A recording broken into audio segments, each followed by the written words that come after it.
Bonjour, je m'appelle Valérie, j'habite à Montréal et je suis une des collaboratrices pour cette étude dans le livre des Actes. Aujourd'hui, nous allons regarder Acte 15, versets 1 à 35 ensemble. Avez-vous déjà vu un film qui commence tout de suite par une scène dramatique? Vous êtes assis sur le bord de votre siège dès le début du film, attendant avec impatience la suite des événements. C'est ce qui se passe dans notre passage. Il y a un conflit important qui divise l'Église et il y a de la tension. Avant de plonger dans notre passage, j'aimerais vous donner un peu le contexte. J'espère que vous avez eu la chance d'écouter les messages précédents et de lire le livre entier des Actes. Ça va vous aider à comprendre le message principal des Actes des Apôtres. Rappelons-nous la structure des Actes que Debbie nous a suggérée qui venait de Acte 1, verset 8.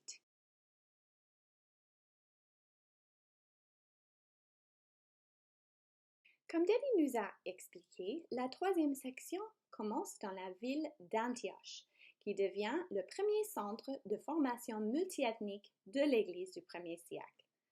Nous avons le privilège de voir dans notre passage comment l'Église a grandi non seulement parmi les Juifs, mais aussi parmi les païens. Dans Actes 14, 24 à 28, nous apprenons que Paul et Barnabas retournent à Antioche après avoir voyagé à l'île de Chypre, à Antioche de Pisidie et au sud de la Galatie, qui ont constitué leur premier voyage missionnaire. Paul et Barnabas ont réuni l'Église et ont raconté tout ce que Dieu avait fait avec eux et comment il avait ouvert la porte de la foi aux non-juifs. On va en parler plus tantôt. N'oublions pas que l'auteur des Actes est Luc et l'auditoire comprenait Théophile et les chrétiens dans l'Église de l'époque, qui expérimentaient la persécution. Par exemple, avant notre passage dans Acte 12, versets 1 à 3, le roi Hérode a commencé à maltraiter des membres de l'Église. Il a fait mourir par l'épée Jacques et il a jeté en prison Pierre. Cependant, malgré la persécution, l'Église continue à grandir, comme Lovely nous l'a expliqué dans son message. Il devait donc y avoir un mélange d'excitation et de peur dans l'Église au moment où nous commençons à lire notre passage, Acte 15, versets 1 à 35, qui termine le premier voyage missionnaire de Paul. Nous allons étudier ce passage en profondeur, en suivant 5 scènes, comme dans une pièce de théâtre. On peut appeler le drame l'Église aux extrémités de la terre. Premièrement, nous voyons la scène numéro 1, le débat sur la circoncision, dans les versets 1 à 4. Avant de lire le passage, je vous encourage de fermer vos yeux, de limiter les distractions et d'imaginer l'histoire que je vais vous raconter, comme une image dans votre esprit. Vous êtes une femme non-juive qui a récemment entendu la bonne nouvelle de Jésus par un message que Pierre a donné dans votre village. Vous avez cru en Jésus et vous êtes rempli de joie par ce don gracieux de Dieu, votre salut. Mais ce qui vous donne encore plus de joie, c'est que toute votre famille a cru en Jésus, votre mari, vos enfants, vos frères et vos sœurs. Vous ne vous sentez pas de tout digne d'un tel cadeau, mais vous le recevez avec joie et vous voulez le partager avec tout ce qui vous entoure. Vous aviez cette grande joie jusqu'au jour où quelque chose que vous avez entendu a troublé votre âme et vous a fait vous demander si vous étiez vraiment sauvé ou non. Il y avait quelques hommes juifs très respectés qui venaient de Judée, qui commençaient à dire que les non-juifs doivent être circoncis et suivre les lois de Moïse pour être sauvés. Quand vous avez entendu cela, vous avez senti un grand poids sur vos épaules en pensant à suivre toutes les lois juives. Comment puis-je commencer à respecter toutes ces lois? Par où commencer? Dois-je circoncire mes fils? C'est seulement une histoire fictive. Toutefois, j'imagine qu'il y avait des personnes similaires à l'époque. J'espère que ça vous donne une perspective plus claire en lisant ce passage. Lisons Acte 15, versets 1 à 2 ensemble. Je vais lire la version Second 21. Quelques hommes venus de Judée enseignaient les frères en disant: Si vous n'êtes pas circoncis selon la coutume de Moïse, vous ne pouvez pas être sauvés. Paul et Barnabas eurent un vif débat et une vive discussion avec eux. Les frères décidèrent alors que Paul, Barnabas et quelques-uns d'entre eux monteraient à Jérusalem vers les apôtres et les anciens pour traiter cette question. Ici, nous voyons le cadre de notre passage. Néanmoins, l'histoire ne commence pas tranquillement par une belle description du paysage. Au contraire, elle commence par une déclaration assez controversée. Il y a des hommes juifs de Judée qui enseignent dans la région d'Antioche qu'il faut être circoncis selon la coutume de Moïse pour être sauvé. Alors, cette question ou ce débat que nous voyons dans le verset 2 donne la raison pour laquelle Paul et Barnabas montent à Jérusalem. Vous voyez que la décision de traiter cette question est prise par les frères ensemble. Ils sont envoyés par l'Église. Souvent dans nos familles et dans nos églises, nous prenons des décisions en solitaire, même pour de très grandes décisions. Lorsque nous habitions en Ontario, mon mari et moi étions en train de nous préparer pour venir à Montréal pour un nouveau ministère. Par contre, les anciens de notre Église n'étaient pas en accord. Ils nous ont demandé de considérer plutôt une petite ville en Ontario ou au Québec. C'était une saison très difficile pour nous, mais après beaucoup de prières et de discussions ensemble, ils voyaient plus clairement notre appel à Montréal pour travailler avec des étudiants. Finalement, ils nous ont envoyés au Québec avec confiance et joie. Avez-vous déjà vécu une situation similaire?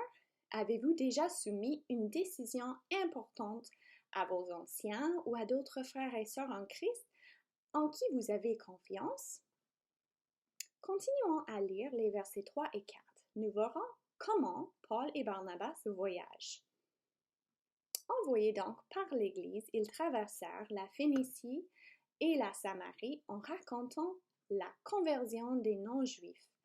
Ils causèrent une grande joie à tous les frères et sœurs. Arrivés à Jérusalem, ils furent accueillis par l'Église, les apôtres et les anciens, et ils rapportèrent tout ce que Dieu avait fait avec eux. Tout au long de leur voyage, Paul et Barnabas racontent la conversion des non-juifs. Ils parlent sûrement de Corneille, sa famille et ses amis qui ont reçu le don du Saint-Esprit et été baptisés. Si vous ne connaissez pas cette histoire, je vous encourage à lire Acte 10 parce que c'est un point tournant dans le livre des Actes. Paul et Barnabas sont accueillis par l'Église à Jérusalem et après avoir raconté toutes les histoires miraculeuses de ce que Dieu a fait parmi les non-juifs, quelle est la réponse? Ils causent une grande joie à tous les frères et sœurs. Même quand ils arrivent à Jérusalem, ils partagent tout ce que Dieu avait fait avec eux. Quel beau témoignage! Est-ce que nous partageons les œuvres de Dieu comme Paul et Barnabas? Imaginons la joie que nous pouvons provoquer chez les autres lorsque nous leur racontons tout ce que Dieu fait dans nos vies. Comment pouvons-nous provoquer de telles conversations? Cela pourrait être aussi simple que de s'asseoir avec une amie et de lui demander ce que le Seigneur a fait dans sa vie dernièrement. Prenons un moment pour réfléchir et écrire le nom d'une personne avec laquelle on aimerait partager un témoignage de l'œuvre de Dieu. Maintenant, nous connaissons le cadre de l'histoire qui introduit le débat sur la circoncision. Nous comprenons pourquoi et comment Paul et Barnabas et d'autres frères vont à Jérusalem. Ensuite, on va voir plus clairement le conflit quand la discussion continue à Jérusalem. Lisons ensemble Acte 15, versets 5 à 9. Alors, quelques croyants issus du parti des pharisiens se levèrent en disant qu'il fallait circoncire les non-juifs et leur ordonner de respecter la loi de Moïse. Les apôtres et les anciens se réunirent pour examiner cette question. Il y eut une longue discussion. Pierre se leva alors et leur dit, « Mes frères, vous savez que, dès les premiers jours, Dieu a fait un choix parmi nous. Il a décidé que les non-juifs entendraient par ma bouche la parole de l'Évangile et croiraient.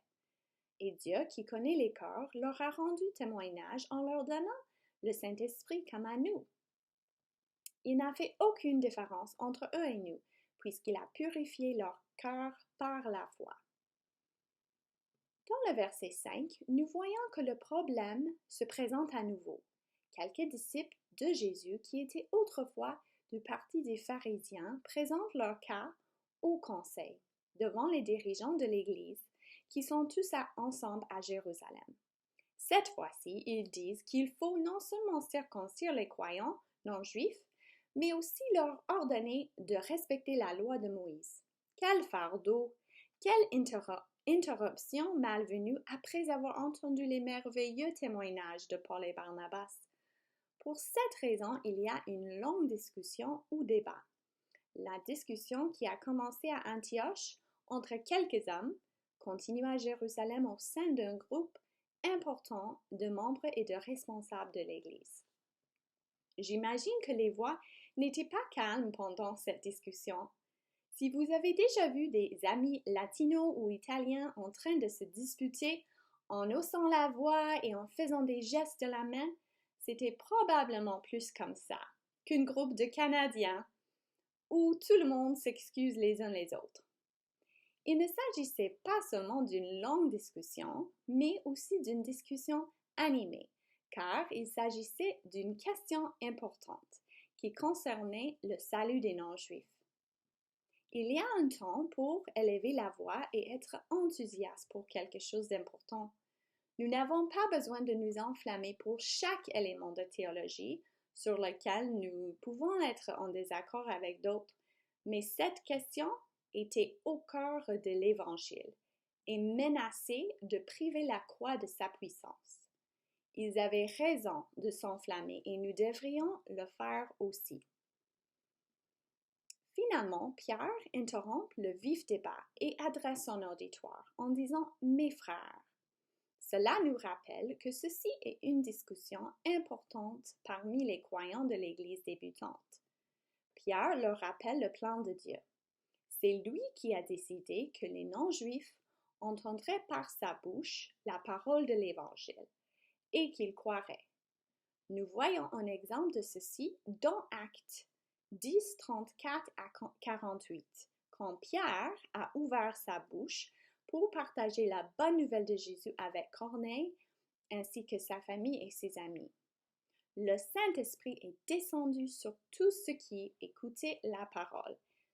Et dans ce récit, les croyants juifs sont stupéfaits de voir que le don du Saint-Esprit a été déversé même sur les non-juifs.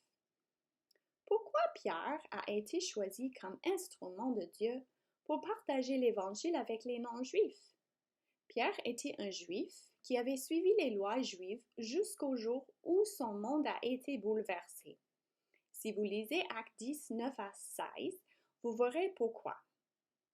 Dieu lui a donné une vision qui l'a conduit à devenir l'instrument de Dieu auprès des non-juifs. Après avoir partagé avec l'Église son témoignage dans Acte 11, l'Église a célébré la gloire de Dieu en disant « Dieu a donc aussi accordé aux non-juifs la possibilité de changer d'attitude afin d'avoir la vie. » On voit que c'est Dieu qui fait tout dans l'histoire de salut. Ce n'est pas en répondant de la bonne manière à Dieu qui va nous sauver. Ça veut dire que Dieu connaît les cœurs. Il sait que nous sommes inclins à nous éloigner de lui. Mais il a choisi de donner son Saint-Esprit comme témoin de ce qui lui appartient. Il s'agit de l'accomplissement d'une promesse que Dieu a faite il y a longtemps à Israël dans Ézéchiel 11, sur la façon dont il allait régénérer son peuple par le don de son Saint-Esprit. Il a dit, « Je leur donnerai un seul cœur, et je mettrai en eux un esprit nouveau. Je retirerai de leur corps le cœur de pierre et je leur donnerai un cœur de chair. Ainsi, ils pourront suivre mes prescriptions, garder et respecter mes règles. Alors, ils seront mon peuple et je serai leur Dieu. Il n'y a alors aucune différence entre les Juifs et les non-Juifs dans la famille de Dieu maintenant, parce que les deux reçoivent le don de l'Esprit. Nous avons vu l'introduction au débat sur la circoncision dans les versets 1 à 4. Le débat continue à Jérusalem dans les versets 5 à 9. Maintenant, nous allons voir le point culminant du passage où Pierre nous rappelle l'unique moyen de salut dans les versets 10 à 11. Lisons ensemble ce que Pierre dit dans verset 10. Maintenant donc, pourquoi provoquer Dieu en imposant aux disciples des exigences que ni nos ancêtres ni nous n'avons été capables de remplir? Il commence avec deux mots de transition. Maintenant donc, qui signifie que ce qui suit est important. Ensuite, il pose une question aux gens. Pourquoi provoquer Dieu? Ou pourquoi mettre Dieu à l'épreuve? Comment ils ont provoqué Dieu? En imposant aux disciples de Jésus des exigences comme la circoncision et les lois de Moïse. Le mot pour les exigences en grec veut dire un joug qui aurait été placé sur des bœufs, donnant l'impression d'un très lourd fardeau. Pierre fait référence aussi à ses ancêtres qui étaient incapables de remplir ou de porter ce joug de la loi. Moïse était sur le mont Sinaï quand Dieu lui a donné tous les commandements et les lois. Ensuite, le peuple entier a répondu d'une seule voix, « Nous ferons tout ce que l'Éternel a dit. » Mais seulement quelques chapitres plus tard, dans Exode 32, verset 1, le peuple dit à Aaron, « Allons, fais-nous des dieux qui marchent devant nous, car ce Moïse, l'homme qui nous a fait sortir d'Égypte, nous ignorons ce qu'il est devenu. » Et nous faisons exactement comme aujourd'hui, en faisant des idoles de notre travail, de notre argent ou de notre famille. Ça nous rappelle le fait que nous ne sommes pas capables de remplir la loi parfaite de Dieu. Je me souviens quand j'étais jeune et que mes parents voulaient partager des nouvelles avec moi. Ils me disaient, « Nous avons une bonne nouvelle et une mauvaise nouvelle. Laquelle veux-tu en premier? » Je choisissais souvent la mauvaise nouvelle parce que j'aime garder la meilleure pour la fin. Nous venons d'entendre la mauvaise nouvelle, que personne ne peut porter le joug ou le fardeau qui est la loi de Dieu. Personne ne peut suivre parfaitement la loi. Mais la bonne nouvelle suit dans le verset 11. Pierre dit, « Nous croyons, au contraire, que c'est par la grâce du Seigneur Jésus que nous sommes sauvés, tout comme eux. » Ceci est le point culminant de notre passage, car il n'y a pas de retour en arrière possible après avoir entendu ces messages. Maintenant, les dirigeants chrétiens réunis à Jérusalem ne peuvent pas exiger des non-juifs qu'ils soient circoncis après ce rappel que tous sont sauvés par la grâce du Seigneur Jésus. Jésus dit dans Matthieu 11:30, « En effet, mes exigences sont bonnes et mon fardeau léger. » Alors, en contraste avec le joug de la loi que Dieu a donné à Moïse, Jésus offre un joug léger. Ça veut dire que par la grâce de Dieu, Jésus a accompli la loi parfaitement dans notre place, afin que nous puissions sentir la joie et la liberté en tant que ses disciples. Gloire à Dieu. Êtes-vous parfois tenté de juger d'autres frères et sœurs en Christ? Agissez-vous comme s'il y avait des différences entre les chrétiens, comme si vous faisiez partie de la classe supérieure des chrétiens et qu'il y avait la classe inférieure? La prochaine fois que vous êtes tenté de juger un frère ou une sœur en Christ parce qu'il n'agit pas comme un bon chrétien doit agir, repentez-vous et souvenez-vous que c'est par la grâce du Seigneur Jésus que nous sommes sauvés tout comme eux. Vous avez tous les deux reçu le merveilleux cadeau de salut par la seule grâce de Dieu, par la foi seule en Jésus-Christ. Nous avons entendu le discours de Pierre qui a conclu avec un rappel convaincant de l'unique moyen de salut. Nous sommes rendus à la scène 4 où nous voyons les preuves et la conclusion de Jacques. Il y a premièrement un silence dans l'assemblée. Lisons ensemble Acte 15, verset 12. Toute l'assemblée garda le silence et l'on écouta Barnabas et Paul raconter tous les signes miraculeux et les prodiges que Dieu avait accomplis par leur intermédiaire au milieu des non-juifs. Barnabas et Paul trouvent une autre occasion de partager les œuvres de Dieu parmi les non-juifs, comme on a vu dans les versets 3 et 4. Ça donne encore plus de preuves à ce que Pierre vient de partager. Jacques prend la parole maintenant et il conclut le débat. Pour ceux qui ne connaissent pas Jacques, il est le demi-frère de Jésus et un témoin de sa mort et de sa résurrection. Il s'adresse à son auditoire de la même manière que Pierre en les appelant ses frères.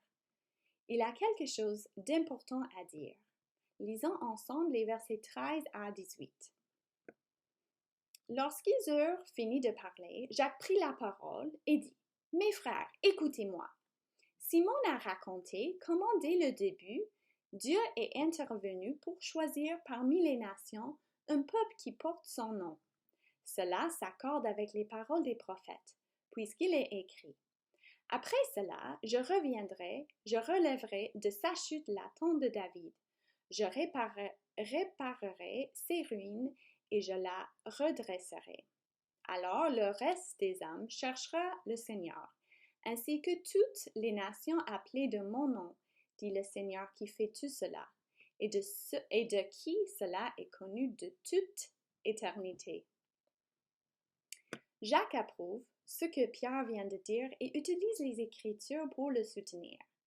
Jacques dit que le message de Pierre s'accorde avec les paroles des prophètes. Alors, il n'y a pas un seul passage qui supporte l'inclusion des non-juifs par la foi seule, mais plusieurs.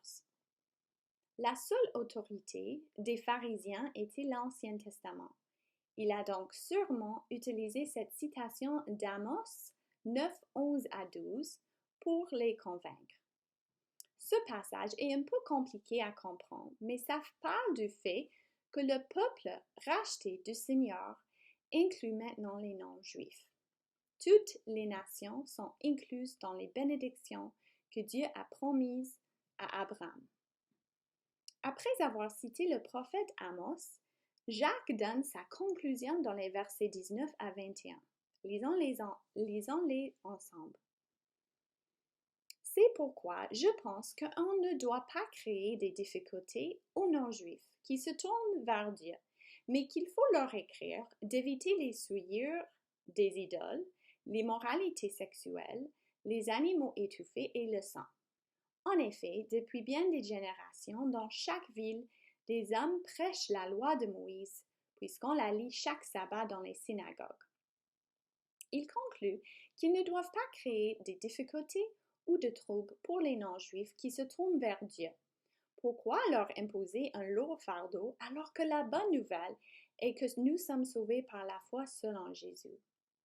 Mais Jacques continue et explique que c'est important de leur écrire pour éviter certaines choses. Verset 20 nous montre 3 choses secondaires qui sont importantes à éviter et une chose primaire.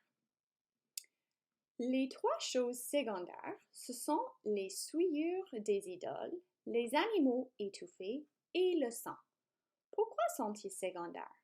Parce qu'ils sont sensibles au contexte et conçus pour ces circonstances spécifiques. Ces règles ne sont jamais réitérées dans le Nouveau Testament non plus. Il en serait peut-être de même aujourd'hui si les responsables d'Église disaient à leurs membres de s'abstenir de faire un usage intensif des médias sociaux ou de ne pas servir d'alcool lors de rassemblements. Ce sont des règles pour le bien de l'Église à l'époque, mais pas nécessairement prescriptives pour tous les contextes et tous les temps. Par contre, nous voyons aussi un 4e élément primordial d'éviter, l'immoralité sexuelle. Ceci est de première importance parce que c'est mentionné plusieurs fois dans le Nouveau Testament et devrait être appliqué en tout temps à tous les peuples. Ceci leur rappelle les normes morales de l'Ancien Testament auxquelles ils doivent obéir. Verset 21 nous donne aussi une raison pour éviter ces choses. Parce qu'il y a dans toutes les villes des Juifs qui observent ces lois cérémoniales et c'est une façon de les respecter et de ne pas les offenser inutilement. Il n'y avait rien de mal à ce que les Juifs observent la loi cérémoniale. Le problème était d'imposer cela aux non-Juifs qui n'avaient pas grandi sous l'ancienne alliance. Ainsi, en tant que femmes chrétiennes aujourd'hui, considérons la conclusion de Jacques comme un rappel pour nous de ne pas en créer des difficultés ou des ennuis pour d'autres frères ou sœurs en ajoutant des règles auxquelles ils doivent obéir que Dieu n'exige pas, ni de faire trébucher nos frères ou sœurs en ignorant toutes les convictions et en bafouant notre liberté en Christ. Que le Saint-Esprit nous guide et nous donne la sagesse d'aimer nos frères et nos sœurs. Nous avons vu l'épreuve et la conclusion de Jacques. Notre passage se termine par la scène 5. Une lettre est envoyée à Antioche. Le chapitre 15 a commencé à Antioche, puis s'est déplacé à Jérusalem pour la tenue de l'important concile. Nous voyons maintenant la lettre envoyée à Antioche pour rapporter les conclusions aux croyants de la ville. On va lire les versets 22 à 27 ensemble pour commencer. Alors, il parut bon aux apôtres et aux anciens, ainsi qu'à toute l'Église, de choisir parmi eux Jude, appelé Barsabas, et Silas, des hommes estimés parmi les frères, et de les envoyer à Antioche avec Paul et Barnabas. Ils les chargèrent du message que voici. Les apôtres, les anciens et les frères aux frères et sœurs d'origine non juive qui sont à Antioche, en Syrie et en Cilicie. Salut! Nous avons appris que des hommes partis de chez nous, mais sans aucun ordre de notre part, vous ont troublés par leur discours et vous ont ébranlés, en vous disant de vous faire circoncire et de respecter la loi. C'est pourquoi nous avons décidé d'un commun accord de choisir des délégués et de vous les envoyer avec nos bien-aimés Barnabas et Paul, ces hommes qui ont livré leur vie pour le nom de notre Seigneur Jésus-Christ. Nous avons donc envoyé Jude et Silas qui vous annonceront de vive voix les mêmes choses. Imaginez que 4 personnes se présentent à votre porte avec un message pour vous. Imaginez que l'un de ces personnes soit Martin Luther et un autre Jim Elliot. Si vous ne savez pas qui sont ces hommes, sachez qu'ils étaient tous deux audacieux et qu'ils ont risqué leur vie au nom de Jésus. Les 2 autres sont Tim et Kathy Keller, un couple contemporain qui a une bonne réputation dans leur travail pour l'Évangile. Comment réagiriez-vous? Leur diriez-vous que vous êtes occupés et qu'ils devraient revenir une autre fois? Bien sûr que non. Vous les inviterez à entrer, leur offrirez du thé ou du café et vous écouterez attentivement ce qu'ils avaient à vous dire. C'est similaire dans notre passage où nous voyons 4 fidèles porter la lettre de Jérusalem à Antioche. Premièrement, il semblait bon aux apôtres et aux anciens, ainsi qu'à toute l'Église, d'envoyer Jude et Silas avec Paul et Barnabas à Antioche pour transmettre la lettre aux frères et sœurs non-juifs là-bas. Pourquoi ces hommes ont-ils été choisis? Parce qu'ils étaient estimés parmi les frères. Il ne semblerait pas bon d'envoyer des hommes dont la réputation était douteuse. Cependant, Jude et Silas étaient irréprochables. Nous voyons encore au verset 25 qu'ils ont été choisis d'un commun accord ou à l'unanimité. Et qu'en est-il de Paul et Barnabas? Ils sont qualifiés parce qu'ils ont risqué leur vie pour le nom du Seigneur Jésus-Christ. Quel était le message que ces 4 hommes ont transmis aux frères et sœurs d'origine non juive d'Antioche de la Syrie et de la Cilicie. Il résume ce qui a été décidé lors du concile de Jérusalem concernant la circoncision. Lisons versets 28 et 29 ensemble. En effet, il a paru bon au Saint-Esprit et à nous de ne pas vous imposer d'autres charges que ce qui est nécessaire. Vous abstenir des viandes sacrifiées aux idoles, du sang, des animaux étouffés et de l'immoralité sexuelle. Vous agirez bien en évitant tout cela. Adieu. Nous voyons encore l'expression « il a paru bon ». Cette fois, il semblait bon au Saint-Esprit et aux apôtres et anciens de l'Église de ne pas imposer d'autres charges aux non-juifs. Ça nous rappelle que le Saint-Esprit était présent et actif tout au long de la discussion à Jérusalem. Jacques et Pierre n'ont pas parlé pour eux-mêmes, mais par la direction du Saint-Esprit. Le Saint-Esprit a certainement donné à tous les frères qui assistaient au conseil à Jérusalem un sentiment d'unité dans leurs décisions, car nous n'entendons pas parler de quelqu'un qui se lève pour remettre en question la décision. Continuons à lire au verset 30 à 35. Ils prirent donc congé de l'Église et allèrent à Antioche, où ils réunirent l'assemblée et lui remirent la lettre. On en fit la lecture et tous se réjouirent de l'encouragement qu'elle leur apportait. Jude et Silas, qui étaient eux-mêmes prophètes, encouragèrent les frères et les fortifièrent en leur parlant longuement.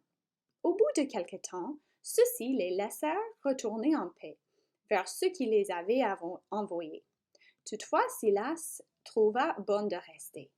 Paul et Barnabas restèrent à Antioche. Ils enseignaient et annonçaient avec beaucoup d'autres la bonne nouvelle de la parole du Seigneur. Quelle est la réaction en entendant la lecture de cette lettre? Tout le monde se réjouit de l'encouragement que la lettre leur apportait. Jude et Silas, sont appelés prophètes parce qu'ils ont été doués pour dire ce que le Saint-Esprit leur révélait. Ils ajoutent à l'encouragement et la fortification des frères en leur parlant longuement. Ils apportent tellement de joie en contraste avec les hommes qui ont troublé et ont ébranlé les frères et sœurs non-juifs par leur discours. Quelques manuscrits incluent le verset 34, mais pas tous. En tout cas, Jude ou peut-être Jude et Silas retournent à Jérusalem pendant que Paul et Barnabas restent à Antioche. Ils continuent à enseigner et à annoncer la bonne nouvelle de la parole du Seigneur. Et bientôt, ils vont commencer leur deuxième voyage missionnaire. Restez à l'écoute. Rappelez-vous de la femme au début de mon message.